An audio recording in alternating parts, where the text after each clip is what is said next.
there was another very interesting thing that happened, and I had a missionary companion from South Africa.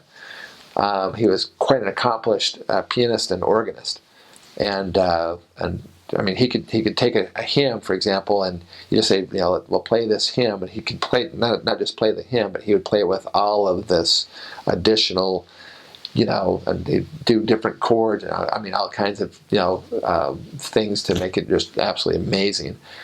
And a couple of times I'd heard him play, at the Sunday meetings and so forth. But this is when we were in Piacenza, and it was Elder DeBonzo. And anyway, so he was, we heard about that they had this big thing because they had just installed a brand new pipe organ in the main cathedral there in Piacenza. And we went there on a P-Day to go check it out. Here's this big, huge new pipe organ and so forth, and this is this monster cathedral, these 5-story tall columns inside of it and so forth. And so we went there, and there was basically nobody there, which was pretty much the case all the time. Hardly anybody came actually to the churches. Very rare to see somebody in there. So we came in, we had our P-Day clothes on. We just had Levi's and so forth. And so the priest came out to meet us, and during the course of our conversation, I happened to mention that my companion was a highly accomplished organist. He said, "Oh, really? Well, would you like to play the organ?" And we're going, "Yeah, that would be really cool," because the organ loft is like 2 or 3 stories up. It's way up there on the side of the cathedral and so forth. He says, "Well, come with me then." And so the two of us, we followed him, and he took us out of the main hall and into this side corridor. And we're walking down this corridor, and there's these huge, like 8 or 9 foot tall paintings and so forth. These big arches, and in between the arches were these big paintings and so forth there.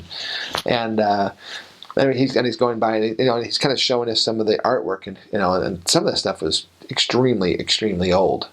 And he was telling us a little bit about it. And he had this one, and it had this guy basically standing there, kind of mostly naked, and a couple of strategically placed fig leaves, kind of thing, in this painting. And it was explaining how this dated clear back to just a few hundred years after Christ. And I kind of nudged my companion because I noticed something on the painting. He was naked other than the fig leaves there, and but he had these interesting marks just on his bare chest. And I looked at that, and I hit my companion and said, "Look at that." And they were basically, looked to me like the marks of the garments of the priesthood. And so we asked him, "So, well, what are those marks there?" And he says, "Oh, well, we really don't know. It must have something to do with the early church or something, but we have no idea what those things are." So we're like, really? So anyway, so then he took us up. I didn't go up to the organ loft because there was only enough room for one person at a time to go up, but actually you had to crawl up this almost like a cubby hole, and then go up to where you could get into the organ loft. And so he turned on the organ and everything, and there was nobody else really in there. And he said, "Well, what would you like to play?" And my companion kind of like looking at me, and I tell you what, it was absolutely stunning to hear "Come, Come, Ye Saints" played just loud and proud in this gigantic Catholic cathedral in Piacenza, Italy, and "Come, Come, Ye Saints," and so forth. And it was. Anyway, so he played several of our hymns, and the priest was just going, "Wow, I love that music. Where's it from?" We're like, "Well, you probably shouldn't. Maybe we shouldn't tell you where it's from."